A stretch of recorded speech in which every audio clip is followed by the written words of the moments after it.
It is Deviant Crow, Spooky Month. Let there be spooks with your host, DeviantCrow.exe.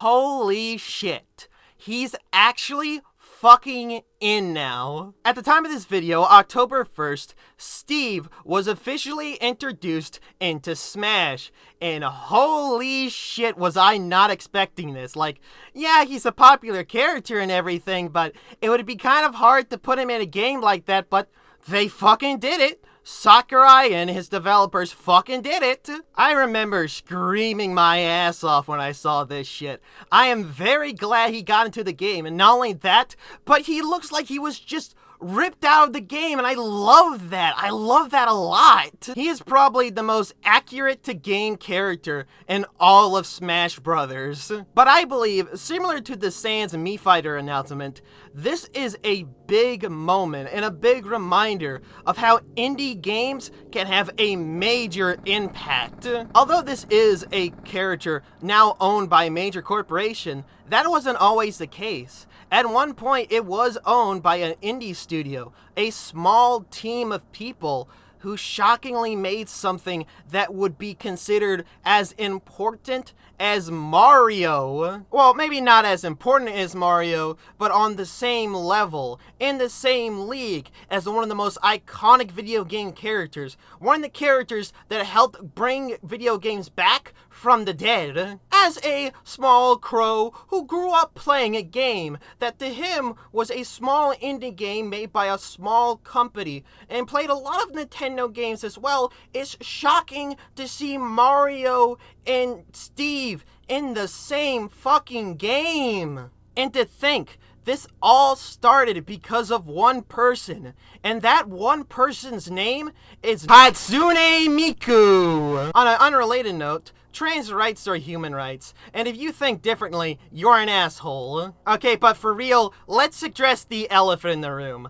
Minecraft was made by a transphobe, but not only a transphobe. Sure, Notch started the game and he started working on it first alone, but he did end up hiring more people. The game could not have been made to be as popular with just him. And even then, much more respectful and competent people are working on the game now. I think it's completely fair to say that you can love Minecraft and not love its creator. Sure, I think if you're going to talk about Minecraft and how it was made, you should mention the problematic aspects of Notch and how he's a shit person, but still, at the end of the day, Minecraft is something that's more than just him, and thank God. Hell, I would argue that the game got more interesting and much better without him. Some of my favorite updates, the Village and Pillage update, the Combat update, the Buzzy Bees update, came out after he left. So when it comes to Minecraft nowadays,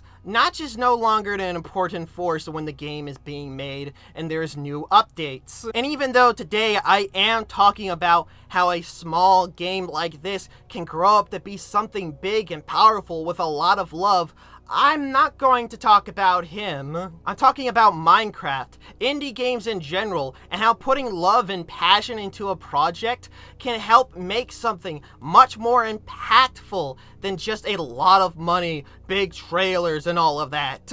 Call of Duty is a big, major game that has a lot of inputs into the series, and has a lot of people playing it, but at the end of the day, you can't really say it's a series with a lot of passion. You just can't. And look, I know there's a crowd of people out there that like Modern Warfare and definitely love the story of Black Ops, but personally to me and a lot of other people, the games feel soulless. Well, except for a few of the Black Ops zombie campaigns that feel like they have a lot of love and effort put in, mainly through story writing and comedic, talking between the characters. But other than that, Call of Duty feels like a soulless husk of a franchise. Only there to pump out money, and that's about it. No love, no passion, just soulless. Hello everyone! Before we continue the video, have you considered donating to my Patreon? Did I tell you they have exclusive rewards that you can't get anywhere else from me? Including early videos that I put out early, and also stuff like custom videos or calls. The cheapest tier is $3 and the most expensive tier is only $25. And if you want to support me and support my YouTube, this is the best way to do it. Now let's take some time to look at Minecraft and see the love and passion that's obviously in this game. I mean, look at the art design. Look at the fucking mobs and how they're designed. It's just cute and creative. It obviously has a lot of passion put into it. Even as of recently, look how they flipped over the Nether. It looks much cooler now. It has a much more distinct and memorable look. And look, I'm not trying to shit on the original Nether. I think the original Nether looks fine, but, you know, it doesn't really have enough interesting stuff in it. But the new one definitely does. And if we're going to talk about Minecraft and passion, we have to talk about Daniel Rosenfield, also known as C418, the composer of some of the most iconic tracks in the game. The Minecraft soundtrack gives the world a unique feeling. Not a happy and outgoing one, but more of a calm, serene, and beautiful feeling that sometimes can make you very, very emotional if set to the right thing. And trust me, a lot of people have used this music to do something emotional. There's a lot of love and passion that was put into this game, and it started off with a very small team of one person. A piece of shit person, but it grew to be more than that. A bunch of people working on a project passionately, and to this day, it still has people passionately making the game. The team in Mojang didn't need a lot of money.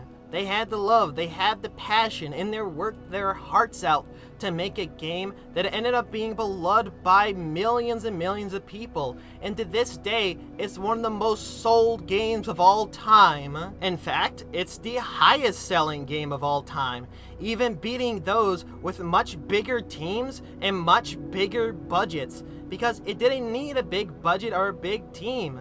It needed passion. Minecraft sold well because it's a unique and beloved experience that has a lot of love put into it. And thanks to the fans that held it up and made it one of the best games of all time. Let's just talk about the fan base for a minute. They definitely helped make the game sell well to the point that it did, because they had a lot of passion and love for this game as well. Look, when it comes to making games, yes, money is needed, but companies with much more money and bigger budgets can't even make half as a memorable game as Minecraft because they lack the passion. Passion, love, and hard work makes the difference. And it looks as if it's only going to get better from here with the new Caves and Cliffs update. The long-awaited Caves and Cliffs update that's already been shown to have added amethyst crystals and copper and so much more. So nice to see that there's still love and passion put into this game, and it makes me hopeful for the future of Minecraft in general. But Deviant Crow, as stated at the beginning, this is a part of Spooky Month. What's the spooky? If you're gonna make a video for Spooky Month, you gotta talk about something spooky. Fine, I'll talk about something spooky. And since we're talking about Minecraft anyways, let's talk about something really spooky. Although it's Herobrine, the spookiest character in all of Minecraft. But is he really spooky, or is he just misunderstood? You see, Notch, when asked about Herobrine, claims that he didn't have a brother. And let's remind ourselves that Notch is a transphobic asshole. Perhaps Herobrine's gender assigned at birth was female, and he later came out as trans to his transphobic brother. Notch soon rejected his brother, and not too long after that, Herobrine died, and we're not going to get into death specifics because this story is dark enough, but I assume the reason why Herobrine haunts the realms of Minecraft is not to scare or harm anyone, but to find a friend. Hello everyone, if you liked my video, please like and subscribe. Also, comment down below if you have any opinions on it, whether they be positive or negative. I really want to hear what you think. Please check out my social medias down below, and also check out my Discord, where you can talk to me and other people that like my content. If you want to know who did the art for my OCs in my videos and in the title card, please check that down below. And also, don't forget to love yourself.